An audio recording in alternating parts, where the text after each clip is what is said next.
These are Sam and Sandy Powers. They live in a beautiful house in a quiet neighborhood.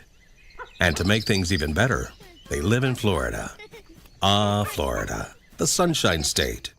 Did you know that there are about 250 sunny days per year in Florida? The perfect location to provide your home with energy from the sun. And the best part is that if you create your own energy, you won't have to pay anybody else for it. The sun won't charge you. Do you know how this can be done? Installing your own rooftop solar system. They're made out of photovoltaic cells that converts photons from the sun to electric current. But we won't bore you with all the techie stuff. The important thing to know is that free energy from the sun is able to power your whole house. During the day, the energy the solar panels produce, but don't use, is sent onto the electric grid. And so, you can get credits from your electric company. These credits can be used at night when the sun goes down.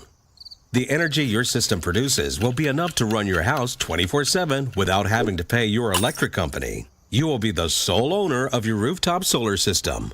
After a few years, when your system is fully paid, you'll be done with paying bills related to electric power. But that's not all. You can get financing incentives from the government. This is a no-brainer. Why not save in energy bills, become energy independent, increase the price of your home, and help the environment? We have successfully installed hundreds of home solar energy systems in Florida.